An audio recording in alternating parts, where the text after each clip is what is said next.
stuff I wanted to cover. This is our theme is faith and business, and how you can amp up your business life with your faith life. And really, honestly, if you're a person of faith, they should not be separate, right? They should be all one and the same thing. How do you separate, you know, parts of yourself? It's like saying, my hand has nothing to do with my foot. Well, I mean, it's part of your body, so they kind of work to help you. So I think your faith life is an important part of you as a person doing what you are supposed to do, which is go out there, support your families, do what you need to do, and to serve God at the same time. And so, what did Mother Teresa say? She goes, God does not want us to be successful; He wants us to be faithful, right? And faith is exercised by doing, by stepping out in faith. Faith is not proclaiming to the world, I have faith. Okay. No, man. You prove your faith by what you do. You prove your faith by getting on the phone and calling a lead and booking an appointment. You put your faith in action by going on a Zoom call, pre-booked Zoom call, whatever.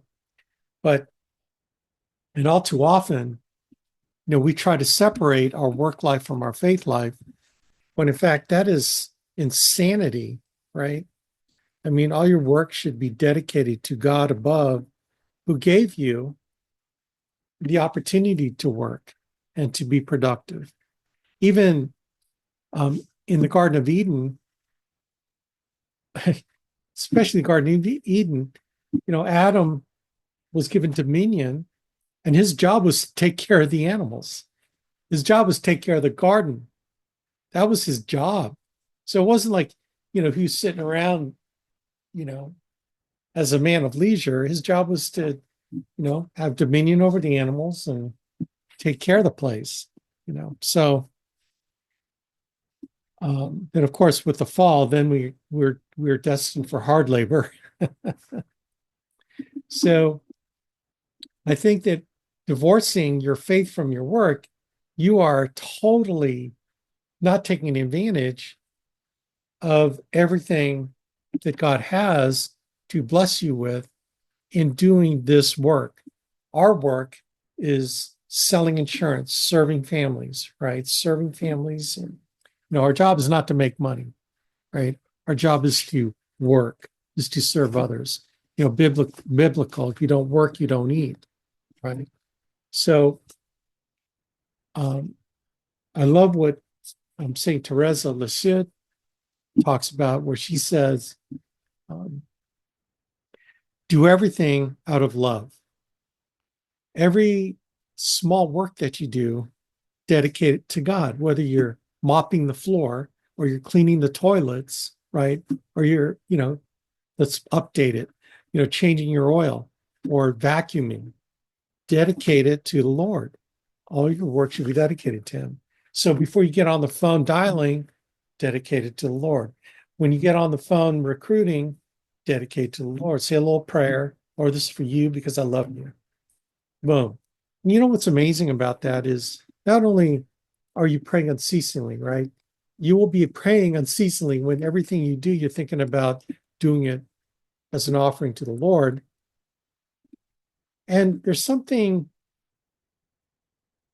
fantastic about that, because you will receive graces, right? And the beautiful thing about receiving grace is that His grace is sufficient, right? His grace is sufficient for you. So today we talked about on the TWC how to handle the negative. Well, ultimately, the way you handle the negative is through grace, because the grace is sufficient for you to handle negative, right? And I could have today's call was not, I was not orienting it that way, although I could have. I was not really orienting that call that way. And it's what's funny is I always like to defy people's expectations. I bet you there are a lot of Christians on that call that was like, okay, man, Alex, give us the scripture verses. And one thing I can't stand is being predictable, right? I can't stand being predictable. So I was being predictably unpredictable in that I didn't go there. So I went totally secular. You know, I'm pretty much secular. So um, ultimately, the way to handle negative is through prayer, through fasting, almsgiving, right? Those are the three, in my opinion, the three keys to creating a powerful spiritual life. And it's in, again, biblical prayer, fasting, and almsgiving. So I don't like to talk about my personal practices about those things because I don't want to make it sound like, I'm puffing myself up. Let me just say this, that when you do that, just tremendous blessings, especially when you have something coming up that's really important that you want to be prepared spiritually for. Now, listen, I'm not saying that you have something come up that you want successful, that you, in your mind, you know what you want to have happen. Right? I'm not saying that. What I'm saying is you have something big coming up that you're just praying for God's grace to help you do the best you can in it. You're offering it to the Lord to do it. And whatever happens, happens. Whatever happens, thy will be done, right? Now, there's certainly, I would like this to happen. But if that doesn't happen, thy will be done, right? So when you have something coming up that's big, that's important, that you want the best for everyone, you want the graces flowing, man, pray, fast, and alms and give alms. Find a charity that you can, give an explanation to. Fast for the day, just drink water for the day. Here's the thing, when you start getting used to fasting, it's almost not really a penance. When you get used to fasting like once a week, you almost look forward to it because fasting, there's tremendous benefits. I can't even explain to you, not only spiritual benefits, the discipline. What fasting does is it takes you to that place where you can discipline your flesh, right? Remember today, I talked about guarding your emotions, right? Controlling your emotions, staying in the middle. That's all part of self-mortification. That's all part of self-control. That's the virtue of prudence and temperance, right? Kind of put prudence and temperance together. There's nothing that, like fasting, that will totally put your flesh in control of you. And so what's the analogy there? The analogy of being able to fast is the analogy that you can control sin in your life, right? When you know that you can conquer yourself and your hunger with discipline, like it's okay to be hungry, but the knowing why you're fasting and looking for the spiritual fruits of graces from your fasting, tell you what, man, it's powerful. It's one of the most powerful things that you can do. Self-mortification, the power of being able to control your flesh. Now, when you're able to do that, guess what? You can make dials. You can make $500 a day if you wanted to. You can control your emotions about getting chargebacks. You can control your emotions on people no-showing you because you've disciplined your flesh. You can discipline your reaction to all those things, right? Because it always comes back to, Lord, you give me the grace because your grace is sufficient and thy will be done. Those four words, thy will be done, is empowering. It's freedom. When you think about it, do you know that fasting and prayer and almsgiving, notice, those are all in your control. And when you can control that, when you implement that, man, you've gained a freedom that other people have no clue about, right? Imagine the guys and gals who are addicted to alcohol, addicted to drugs, addicted to food, right? Addicted to broke thinking, addicted to gossip, addicted to Facebook, addicted to all these things that the enemy puts in front of us to distract us. But when you go into a mode of fasting, you're focused. What's interesting is how sharper your focus is when you're doing it, that you just can't seem to get when you're like eating lunch and you're eating breakfast and you're snacking and you know what I mean? Like, because it's just, whatever you're doing as far as feeding yourself is something you do automatically. But when you can mortify your desires in that way, then it gives you the confidence you can handle sin, that you can divert your eyes. If you're a man, you can divert your eyes from that pretty woman that can engender lust in you. You divert your eyes so you don't fall into the sin of lust, right? What did the Lord say? I'm lusting after a woman. If you're married, you've committed adultery. So when you can mortify your flesh, you know that you can control that sin. Whatever sin, root sin is in your life, selfishness, that's like one of my root sins.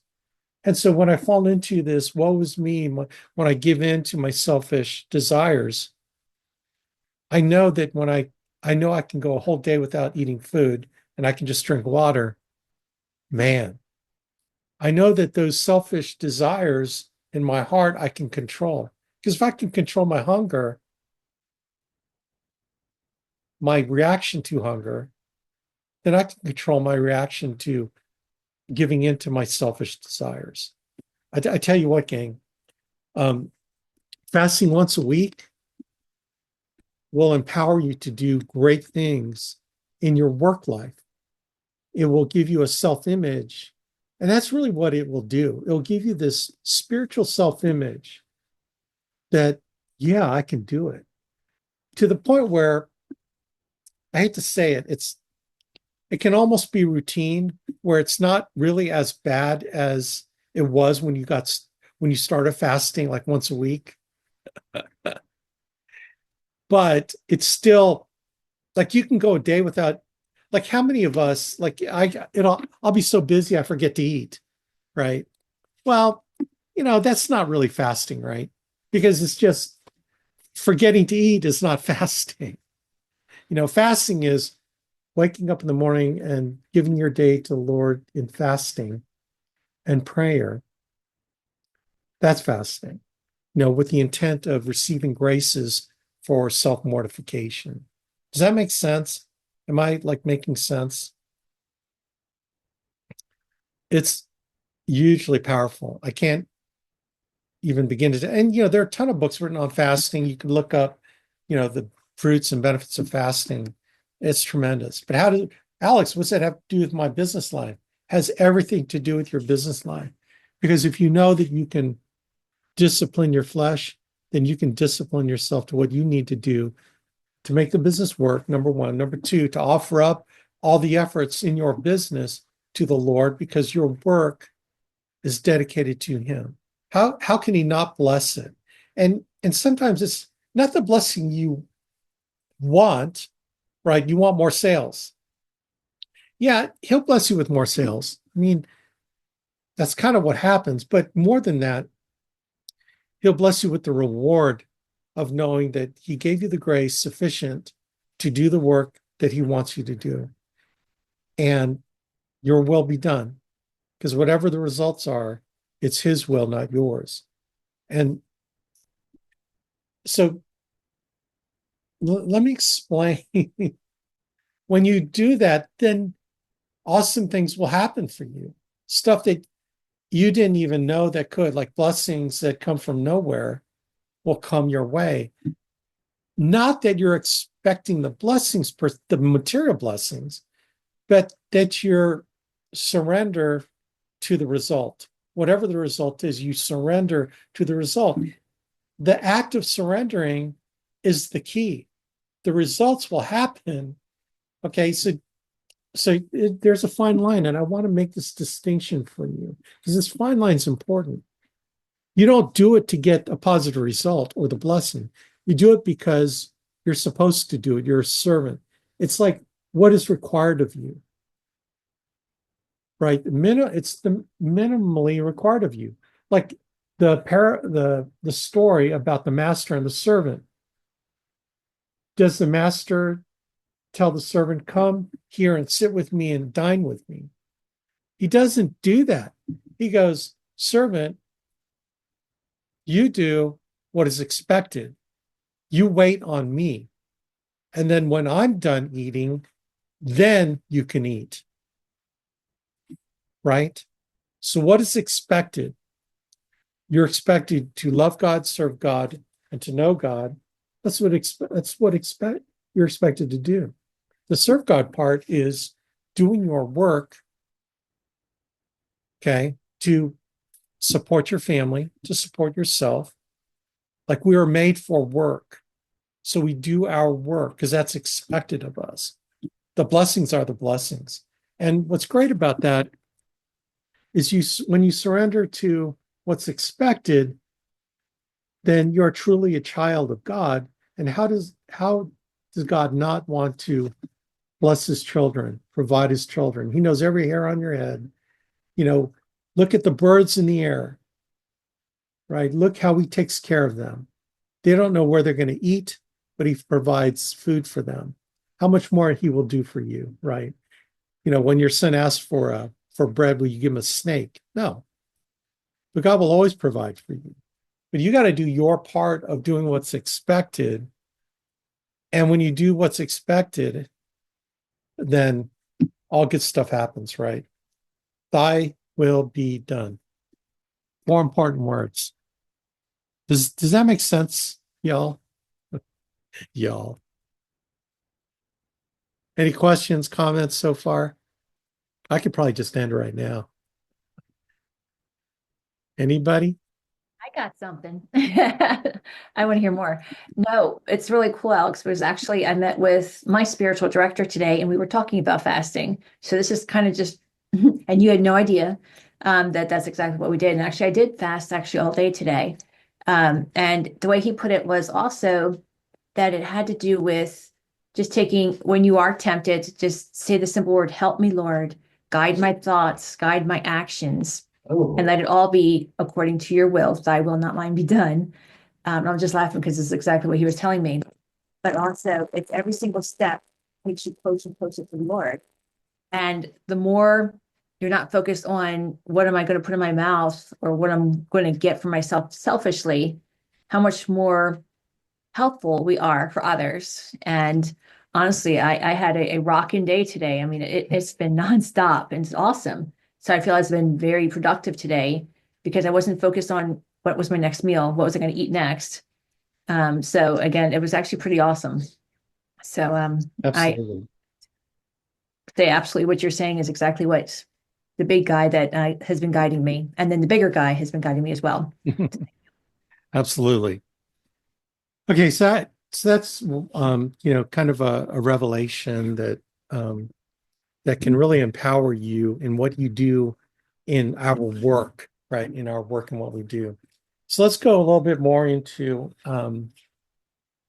developing relationships as it pertains to sales, as it pertains to recruiting, right?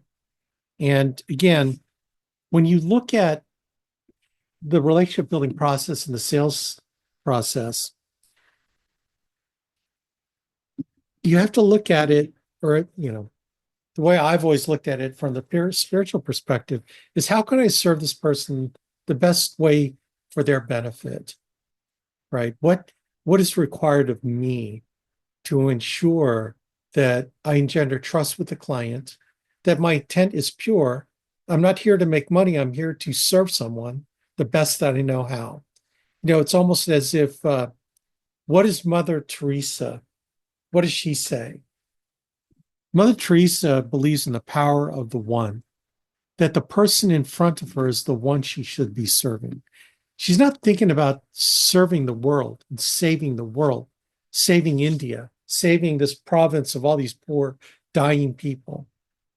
What she thinks about is the person that she's giving to right in front of her. What does this person need from me? It's the power of the one. See, the power of the one is a tremendous concept because think about when you've got 100 people serving the one person with everything that they have in them, you got 100 people's lives being changed, being enhanced, being served by the 100 people that are out there. Then they go to the next one, right? And they give that one person everything that they can give, right? So throughout the day, they've served a number of individual people, and all of a sudden you've got hundreds of people being served individually, right? So it's the same concept here. When I think about my agency of a couple hundred agents, in my mind, I'm thinking each agent is going out there to serve that one client the best they know how. They might have 10 appointments booked, and they know that probably 6 or 7 will show up. And they know out of the 6 or 7, they'll help 3 or 4 people. But you can't get to the 3 or 4 people today unless you have 10 appointments booked, right? But you're going out there for as if all 10 are going to show up because you're going to give all 10 everything that you have. But not all 10 will.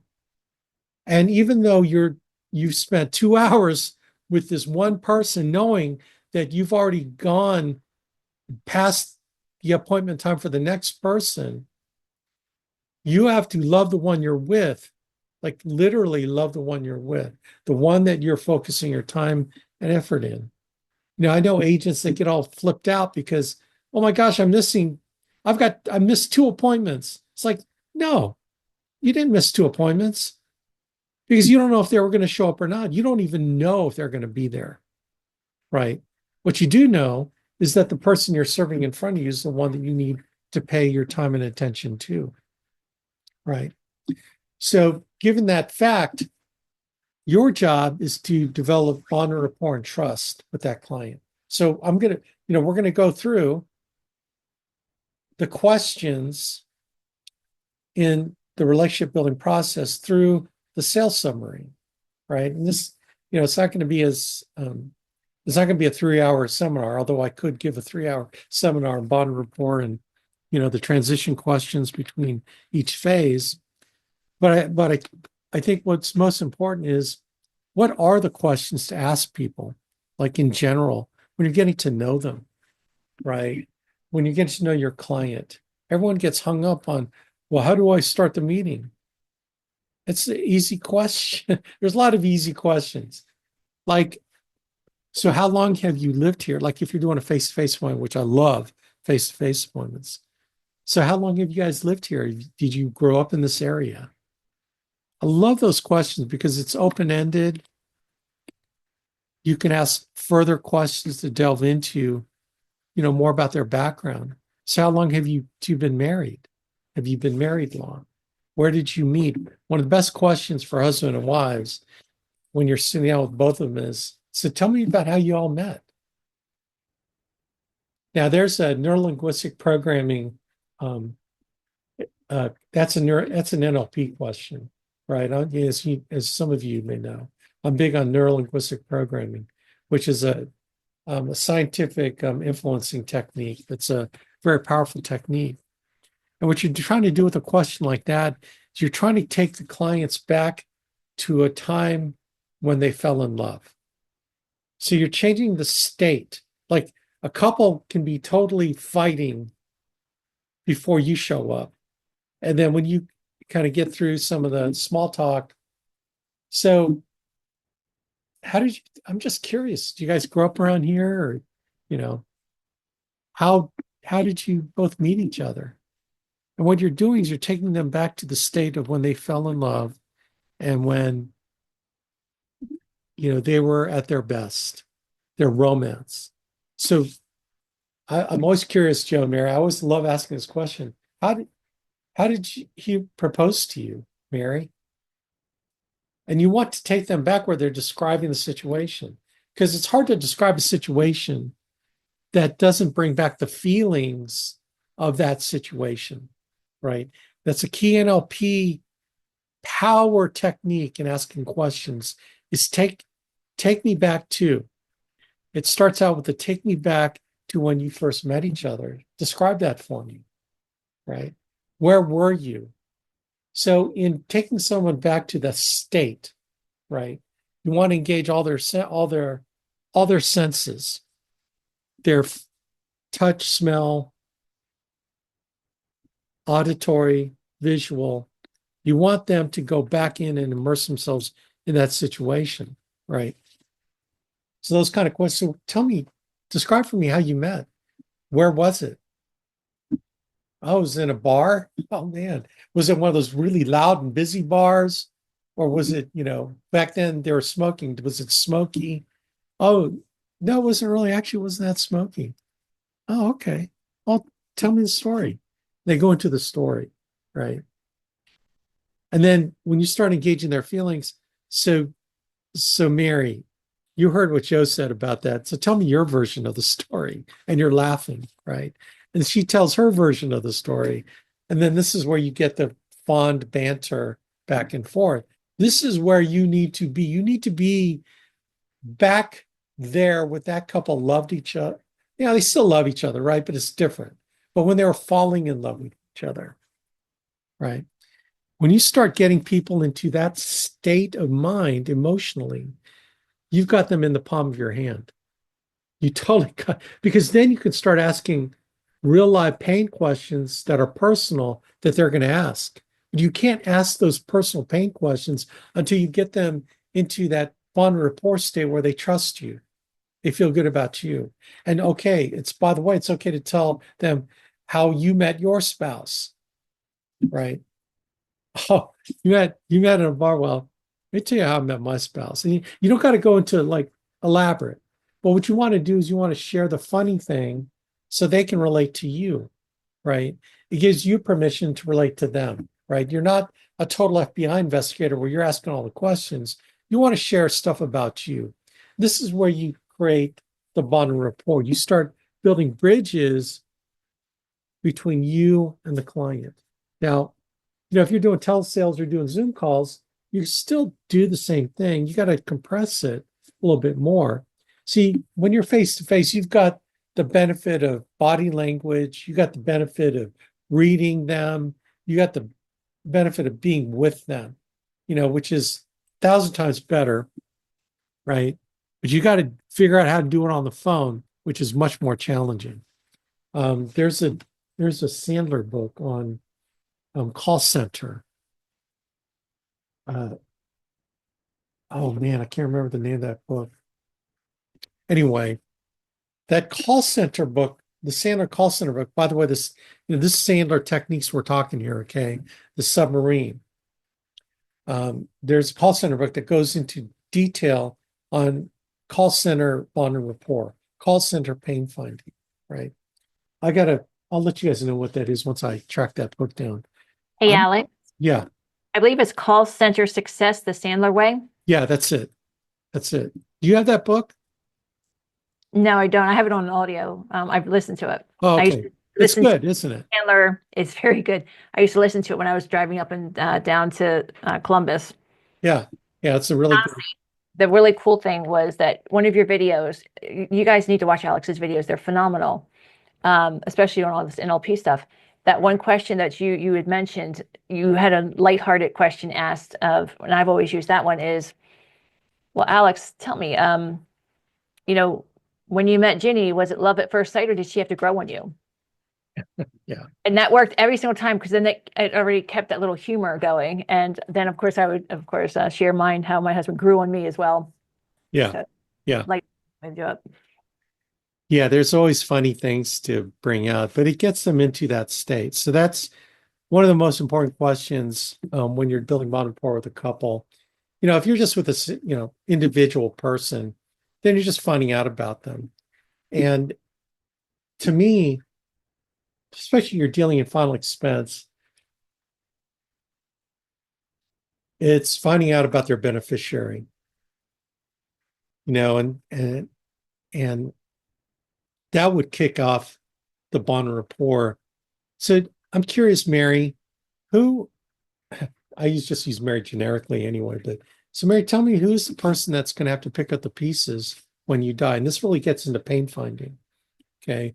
Which is a really good transition. This is a great transition question when you go from pure bond reporting to pain finding. So tell me who's the person that has to pick up the pieces when you die?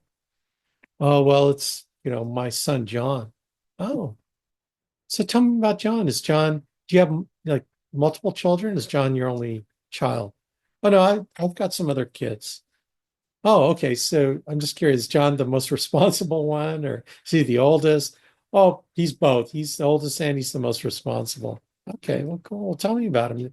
How old is he? Does he live in the same town as you?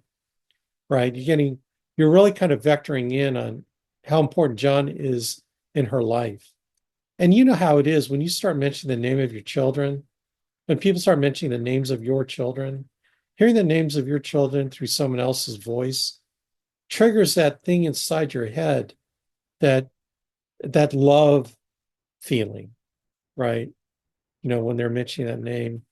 And that's really why you want to use their beneficiary's name all the time, right? You're not going to just name, oh, so tell me about you don't refer to the beneficiary as a beneficiary.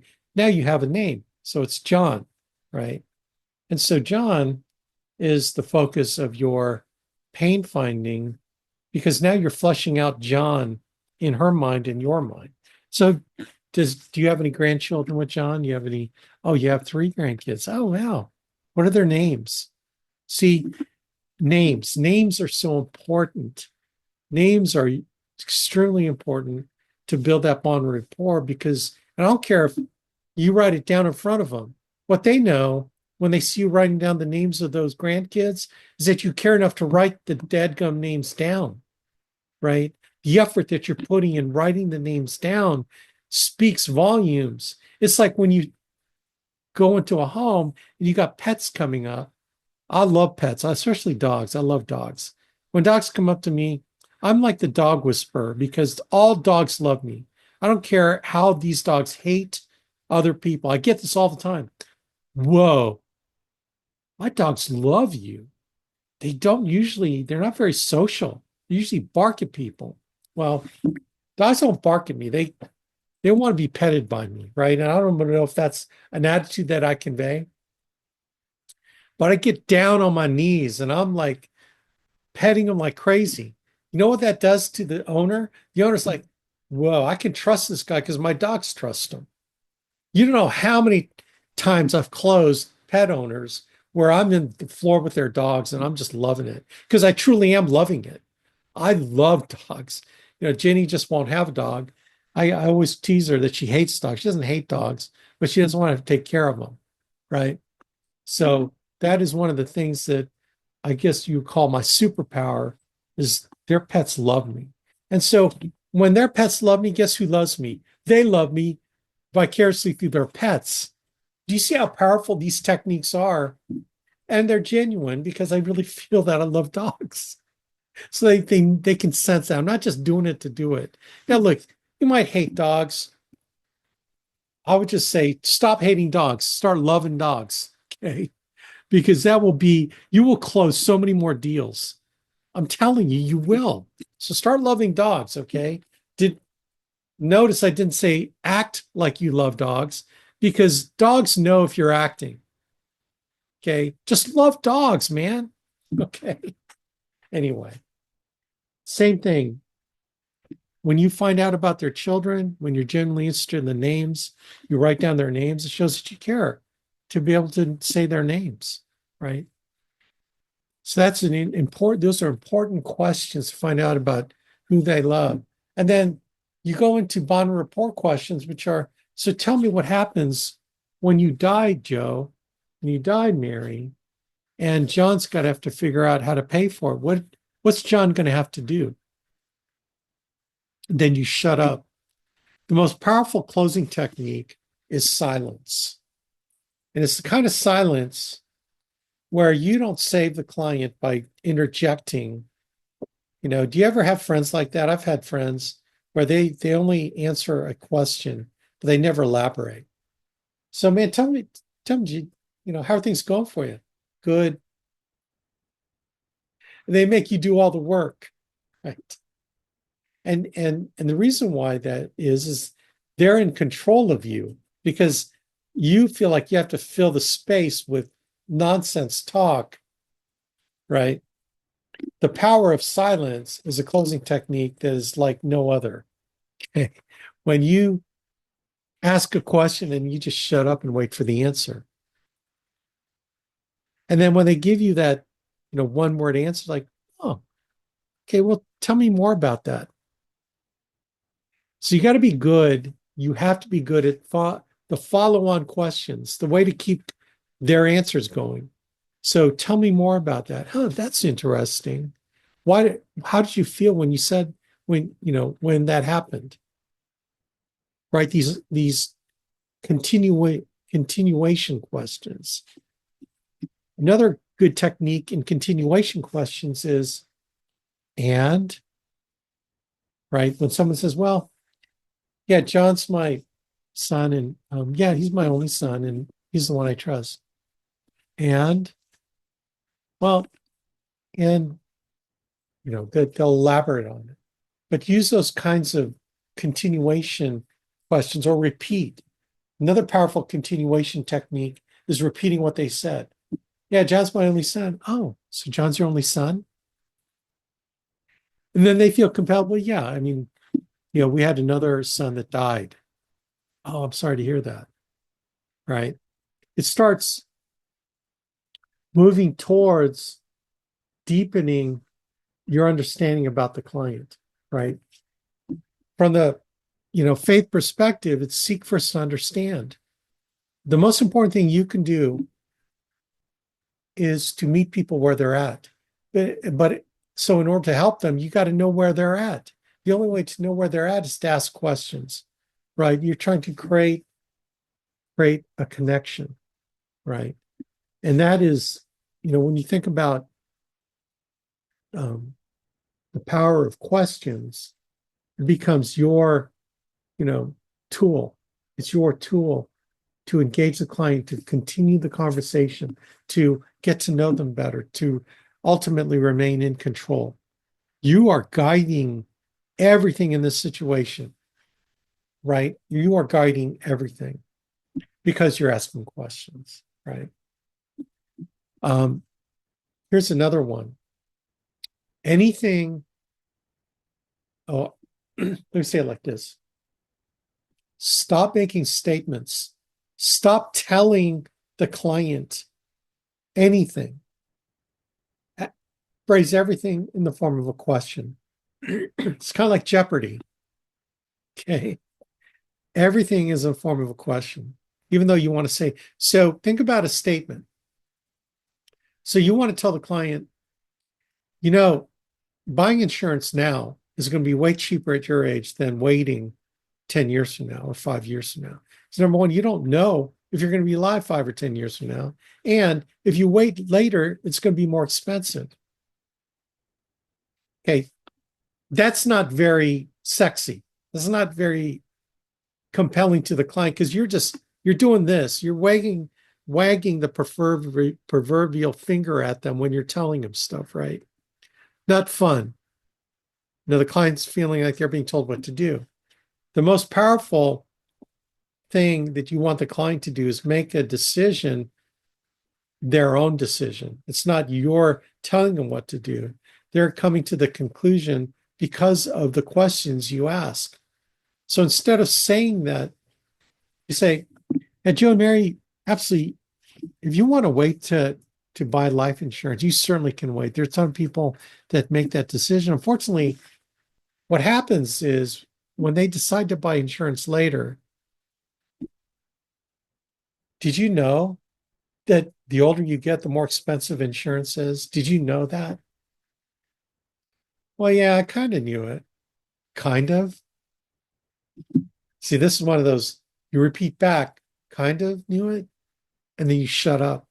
Well, yeah, I mean, we've shopped for insurance over the years, and it just seems to get more expensive the older we get. Yeah, it does, doesn't it? Like, do you know how much a $100,000 policy would cost if you're 25 years old, a term policy for 10 years? Do you know? You know the difference between that and if you're 65 buying a 10-year policy?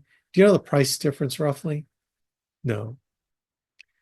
Well, it's probably around 25 bucks a month for the 25-year-old or less. It's probably like more like 15 bucks a month But if you're 65, do you know that that price will probably be, $125 a month? Wow. It goes up quite a bit, doesn't it? See, question. It goes up quite a bit, doesn't it? Oh, it does. The other thing too is, do you know anyone that's been able to predict their death other than terminal cancer? Like, let me ask you a question. Do you know anyone that died of a heart attack? Well, yeah, actually, my brother-in-law died of a heart attack. How long ago was that? That was last year, in fact. Oh, when was it? Was it in the morning, afternoon, or evening? It was in the morning. See, what you're doing is you're doing the NLP thing, taking them back to when they found out. How did you find out about it? Well, my sister called me like right away. I was like one of the first people she called. Whoa. Were you surprised by it? Yeah, I was actually in shock by it. Did he seem healthy to you? Oh yeah. He did walks every day. Totally blindsided. Wow.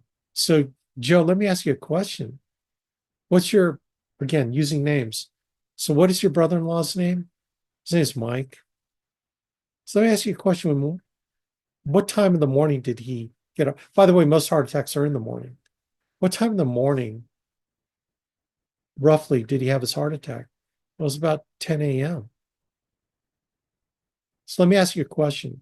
When he woke up that morning, did he know that he was going to have a heart attack and be dead before lunch? And you're doing, okay, you're doing it in a nice way. You're not being sarcastic. It's like, did he know? It's like, no, obviously he didn't know. He didn't know, did he? Again, question. He didn't know, did he? No, he didn't. You know, I bet you he was probably thinking about his day when he was in the shower or whatever that morning. He was probably going through all the stuff he had that day, assuming, that he was going to be alive. Is that crazy that he didn't make it past 10 a.m. that day? He had no idea. Isn't that the other thing that we don't know about? We don't know when it's our time, do we? Like I have people all the time asking me, well, excited, look, I'm not going to die. I'm going to let us think about it for a week or two, and then we'll get back with you. Does that sound, based on what we just talked about, do you think that your brother-in-law, do you think like he might have had that conversation with a life insurance agent? Then all of a sudden he's gone. Isn't that, wouldn't you say that's a bad decision? That would have been a bad decision on his part when he could have got life insurance before he died, but he chose not to get it and he died. Do you think that was a very smart decision on his part? Those are power questions, aren't they? And you just shut up and let him answer the question. See, by the time you're done asking questions, now it becomes, so what kind of benefit are you looking for your family? It's not whether or not they want to buy insurance. They know they need to because the way you framed all those questions, it's done deal. They know they need it. They know they want to protect John, their son, or whomever, right? They know that they can't predict when they're going to die. I mean, does that make sense? Your power of your questions starts moving the client down the road of knowing what they need to do. When you're doing retirement planning, it's like, so Joe, how long has it been since you talked to anyone about your retirement planning? Honestly, you're the first person I've ever talked to. Wow. I'm the first person you've talked to? See, you're repeating back what they say. Yeah, you're the first person. Oh. And how long have you gone paying into the teacher plan in your teacher retirement plan before talking to someone like me? Well, I'm 34. I've been a teacher since 22. Wow. So 12 years have gone by before you started getting, interested in your retirement planning. Yeah, that's about right. Let me commend you. Congratulations. Do you know that I have people talking to me when they're 60 years old, going to retire in 5 years, and they're talking to me about retirement planning? Do you think that's crazy? You're doing it when you're 34. They've waited another 30 years or, less than 30 years, 26 years to talk to me. Now, let me ask you a question. Do you think it's smarter to wait 26 years, or is it smarter to be your age now to be talking to someone like me? Yeah, I mean, yeah, now. Have you ever heard about interest compounding? Yeah, I've heard of it. Do you think it's better to have 26 years of interest compounding in your favor than starting to talk about it when you're 60 and hoping that you have 5 years of interest compounding? Or what is it? What's the retirement age? 67? Who knows? See, when you start asking those questions like that, you are like walking them down the road of they need to do something now. You are asking questions that indicate urgency of what they have to do. And you have even talked about options. You're commending them for making the smart decision of talking to someone now. Maybe they talked to someone when they first got started, put a 403B, you know what I'm saying? But they waited another 12 years before talking to someone else. See, there's a reason why they booked an appointment on your calendar. By the way, that's another great question. So tell me, why are we talking? Again, it's the top of the funnel of the Sandler pain finding. The top of the funnel, very general question. So tell me why we're talking tonight. Well, I just want to know what my options were. Options? Repeating back, options? Yeah, retirement options. I'm really concerned now. Oh, you're concerned? Yeah, you could do that all day long. You're concerned now? Yeah, I'm concerned now because, you know, I just know I need to do something now. Okay, great. Well, I'm glad to be here to help you with that. See, that's kind of a trial close when you think about it, because you're closing them that they need something and that you're the person to help. It's like, man, I've helped a lot of people, so I'm glad to be helping you.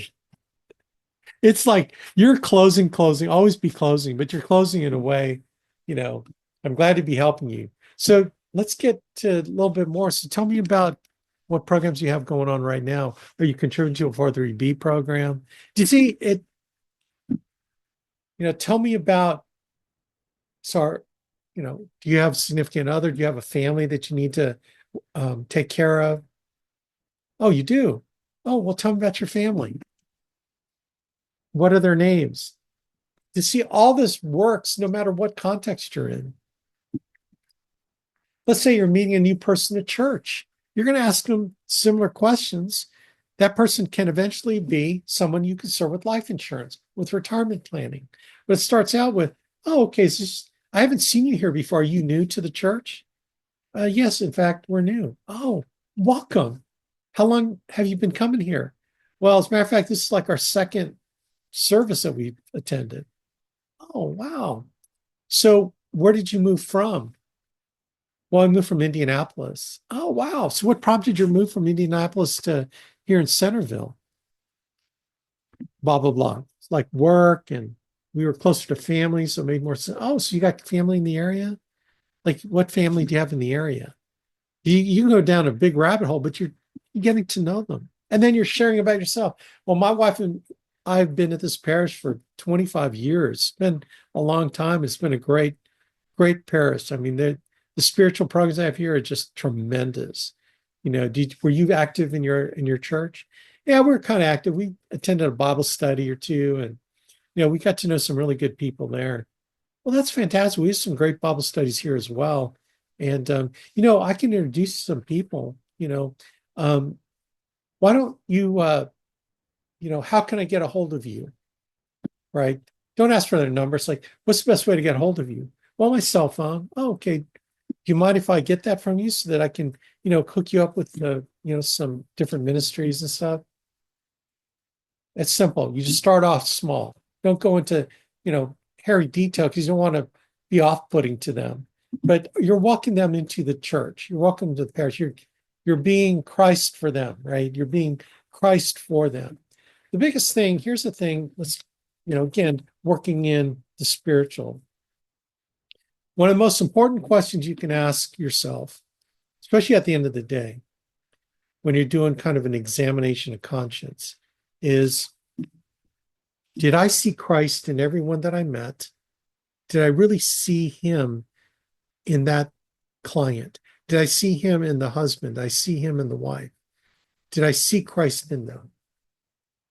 And then the next question is, did they see Christ in me? Did they see him in me when I was serving them?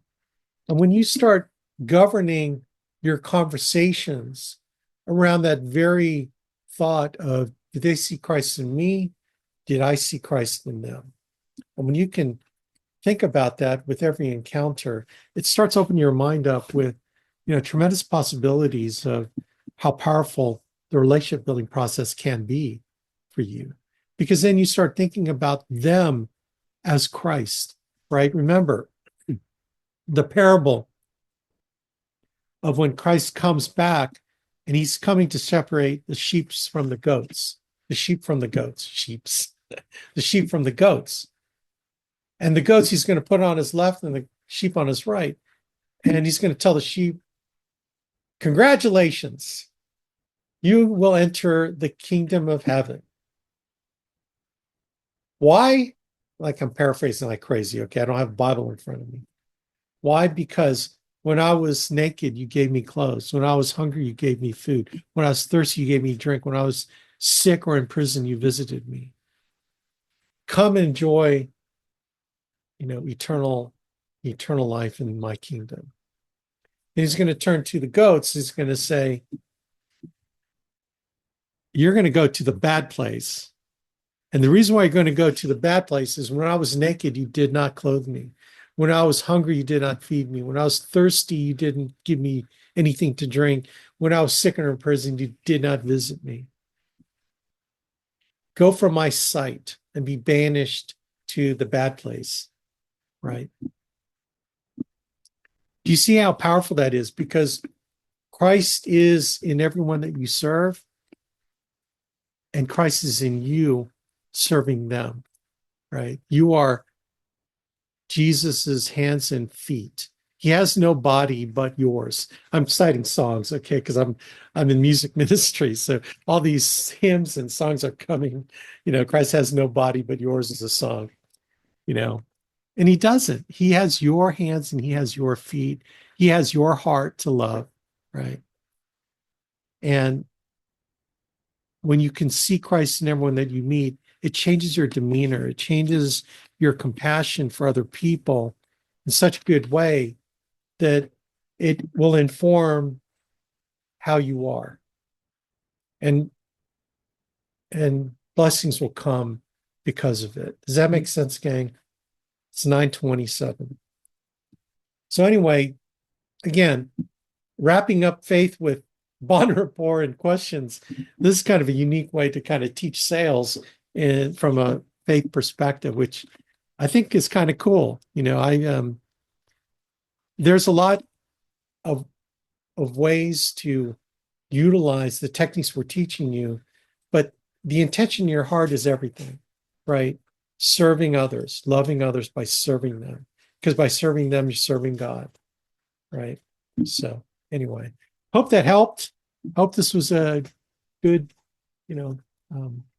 reminder for you, okay? And that the things that you learn hopefully will be stuff that will be fruitful for you in your journey with us, because it is a journey. So anyway, cool. Thanks, everybody. Appreciate y'all. And we'll make this video available. I will send it out. God bless everybody. Take care.